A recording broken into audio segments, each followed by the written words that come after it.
अस्सलाम वालेकुम, welcome back with the new reaction video. So कैसे हैं आप सब लोग? उम्मीद करता हूँ खैरियत से होंगे। सो गाइस, जैसा कि आप लोग जानते हैं, हम लोग आजकल कर रहे हैं एक्सप्लोर इंडिया को, इंडिया की सिटीज़ को, इंडिया के आर्किटेक्चर वर्क को, इंडिया की खूबसूरती को, इंडिया के डेवलपमेंट को, क्या कुछ हो रहा है उधर, हम लोगों ने सब वन बाय वन एक्सप्लोर करना है। और जैसा कि आप लोगों को पता है, हम आजकल सिटीज़, इंडिया की जितनी भी सिटीज़ हैं, वन बाय वन सबको एक्सप्लोर कर रहे हैं। तो गाइज़, आज हमारा टॉपिक है, आज हमारे एक सिटी है बेंगलुरु, जो कर्नाटका के अंदर है। तो वो कैसा है, चलिए देखते हैं।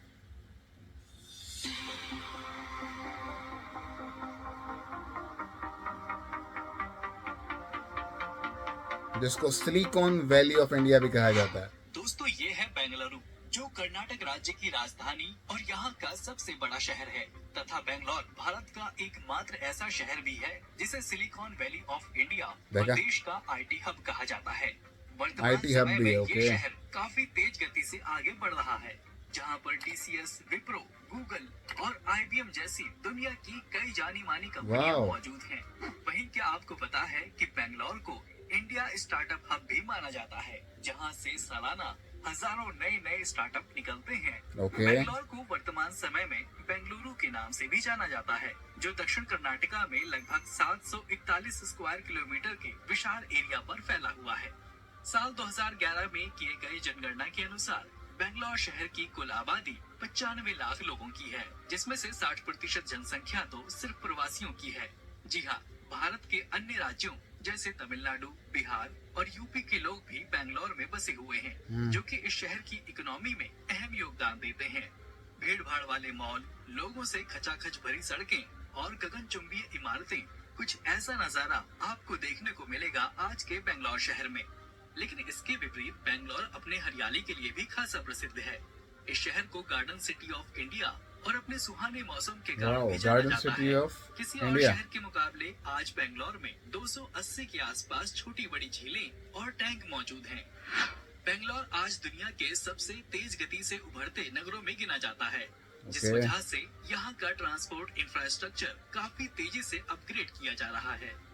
इस शहर में नम्मा मेट्रो जैसी रैपिड रेल परियोजना काफी पहले से ही मौजूद थी, अथवा इस पूरे नगर को मैसूर बेंगलोर वर्ल्ड एक्सप्रेसवे से भी जोड़ा गया है।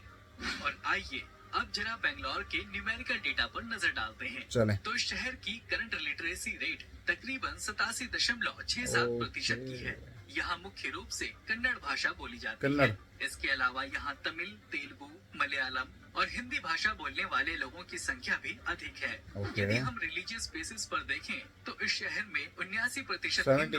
14% मुस्लिम, 5.61% क्रिश्चियन और बाकी कुछ अन्य धर्मों को मानने वाले लोग यहाँ निवास करते हैं।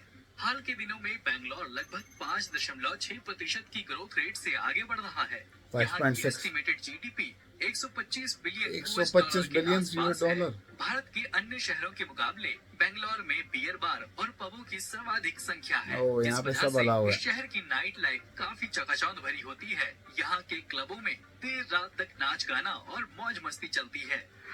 यदि हम यहाँ के यातायात सुविधाओं पर नजर डालें, तो ये शहर देश के अन्य हिस्सों से सड़क, हवाई मार्ग और रेल मार्ग के द्वारा अच्छी कनेक्टिविटी रखता है। बेंगलुरु का मुख्य railway station Bengaluru city central station है। इसके अलावा यहाँ छोटे बड़े कुल 6 और रेलवे स्टेशन भी हैं। यहाँ से बेंगलुरु राजधानी एक्सप्रेस और यशवंतपुर हावड़ा सहित देश के दूरस्थ हिस्सों तक कई ट्रेनें चलती हैं। वहीं बेंगलोर में एक इंटरनेशनल एयरपोर्ट भी मौजूद है, जो इंडिया के सबसे बिजिएस्ट एयरपोर्ट्स में से एक बहुत है। ज्यादा बिजी यहाँ आप एयरपोर्ट। रोजाना कई राष्ट्रीय और अंतर्राष्ट्रीय उड़ानें ले सकते हैं। और आइए दोस्तों, अब आखिर में जान लेते हैं इस शहर के सुनहरे इतिहास और यहाँ के कुछ फेमस प्लेसेस के बारे में। मोमेंट। तो ऐतिहासिक रूप से माना जाता है कि बेंगलोर का इतिहास लगभग 890 ईस्वी पूर्व का है। 890। उस वक्त इसे कल्याणपुरी या कल्याण नगर कहा जाता था। ये पूरा क्षेत्र विजयनगर साम्राज्य का हिस्सा हुआ करता था। वही बहुत बाद पुराना में शहर है। बेंगलोर शहर पर मुगलों और ब्रिटिशर्स ने भी सदियों तक शासन किया। यदि आप बेंगलोर घूमने का प्लान बनाते हैं, तो आप यहाँ पर Cubbon park, UB city mall, Vidhana Soudha, Lal Bagh botanical garden, Bengaluru palace और यहाँ के एमजी रोड की सैर कर सकते हैं। सो गाइज, ये था बेंगलुरु, जो कर्नाटका शहर में था, जैसा कि हमने देखा यहाँ पे काफ़ी किस्म की लैंग्वेज बोली जाती है। हिंदी भी बोलते हैं, लेकिन तेलुगु और दूसरी ज़बानें भी बहुत ज़्यादा बोली जाती हैं, जो हम लोग आजकल मूवीज़ में भी देखते हैं। साउथ की मूवीज़ जितनी भी आती हैं या तेलुगु मूवीज़ आती हैं, वो सब जो है वो इसी लैंग्वेज में होती हैं। सो गाइस, मुझे तो बड़ा अच्छा लगा ये शहर और यहाँ की जितना भी इस शहर का वातावरण था, मुझे अच्छा लगा, क्योंकि मैं इंडियन जो है रिएक्शन वीडियोस बना रहा हूँ, इस वजह से मैं हिंदी भी बोलने की कोशिश कर रहा हूँ। आई होप आप लोगों को अच्छा लग रहा होगा, और अच्छा लग रहा है तो इसी तरीके से मेरे चैनल को लाइक, शेयर और सब्सक्राइब करना ना भूलें, और आने वाली वीडियोज़ के लिए बेल आइकन दबाना ना भूलें। Thank you so much. अल्लाह हाफिज़।